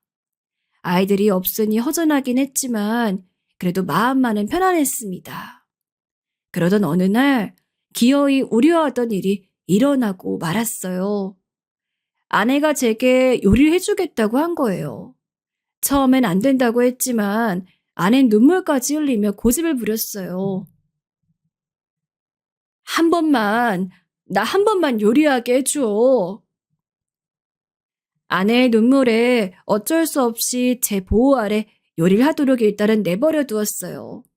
아내는 예전처럼 능숙하게 파를 썰지도 양파를 깎지도 못했지만 고슬땀을 흘리면서 열심히 하려 했어요. 또 신혼때처럼 제 앞으로 와서 찌개의 냄새를 맡아보게 하더니 식탁 위에 찌개를 내려놓았어요. 그렇게 우리 두 사람은 완성된 차돌박이 된장찌개, 한술 뜨려 하던 참이었습니다. 순식간에 일은 벌어졌습니다.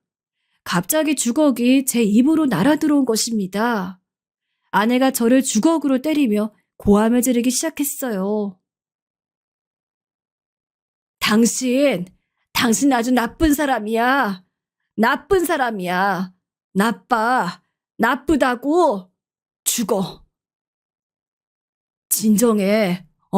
진정해. 주걱부터 내려놓자. 내려놔. 다쳐. 전 아내를 진정시키기 위해 일단 주걱부터 내려놓으라 했습니다. 하지만 아내는 멈추지 않았어요.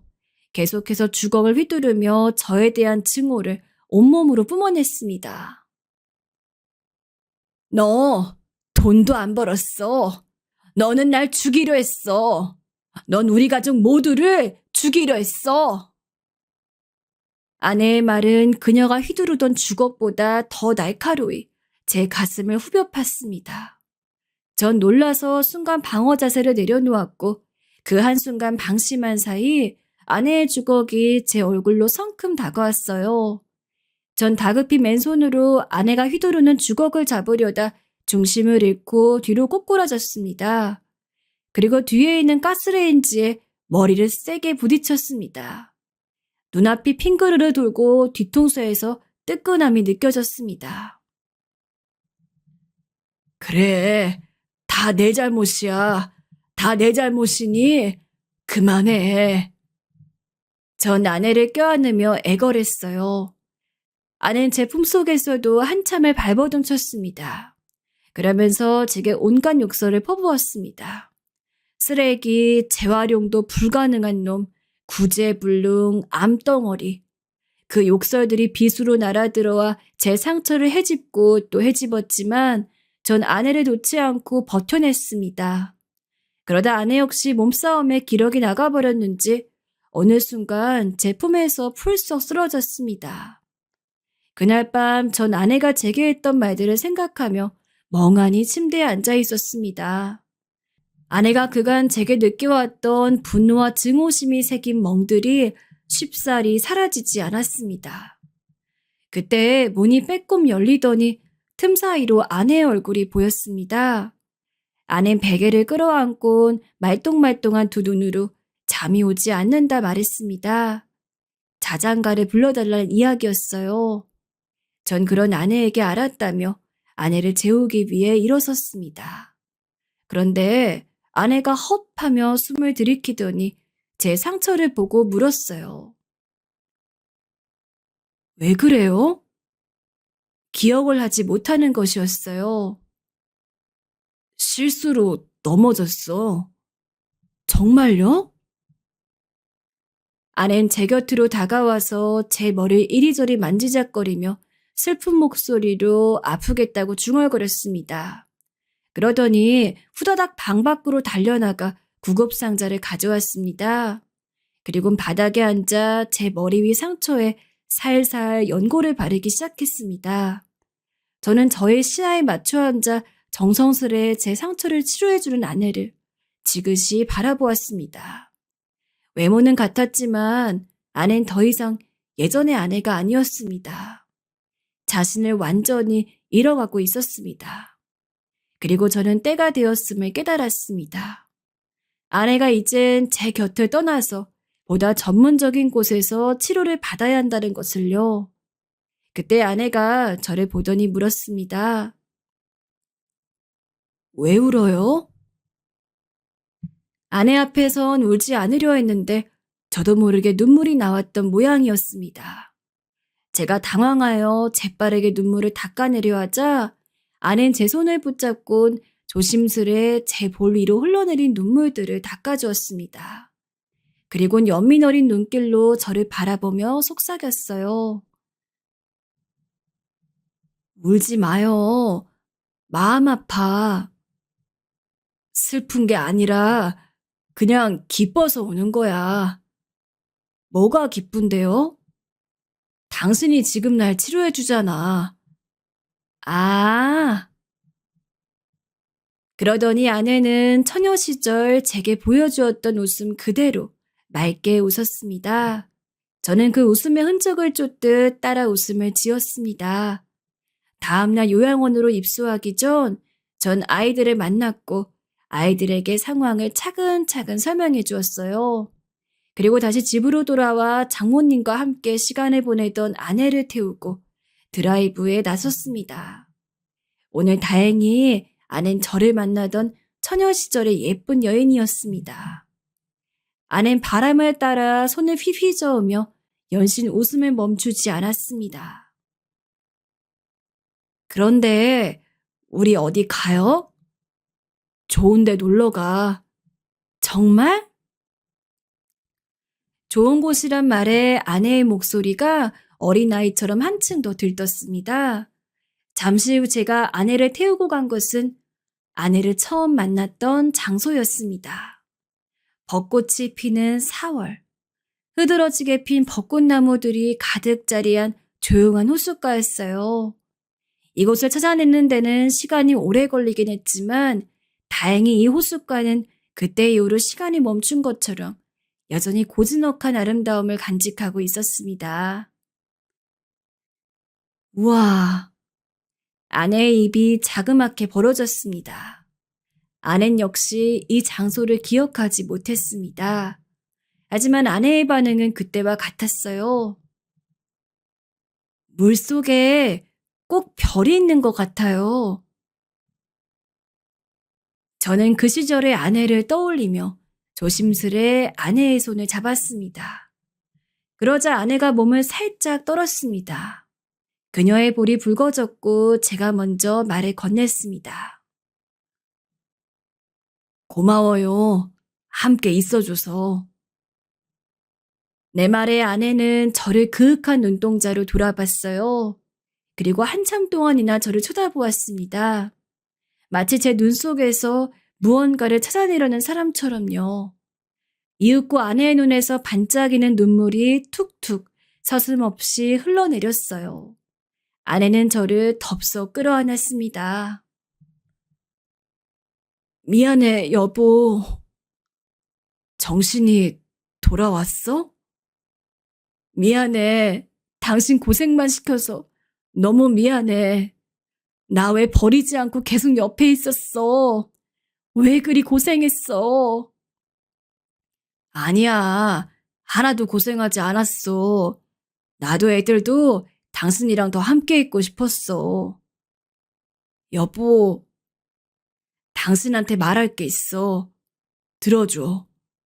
당신 오늘 요양원에 갈 거야. 내가 애들이랑 다시 당신한테 갈 거야.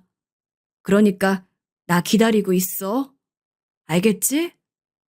우리가 자주 갈게.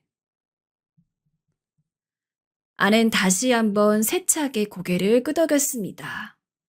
아낸 그날 요양원에 들어갔고 전 현재 자식들을 먹여 살리기 위해 열심히 돈을 벌고 있어요. 아낸 더 이상 저를 기억하지 못해 낯선 아저씨란 호칭으로 저를 부르지만 전 일을 하면서도 날마다 하루도 빠짐없이 아내의 이름을 부릅니다.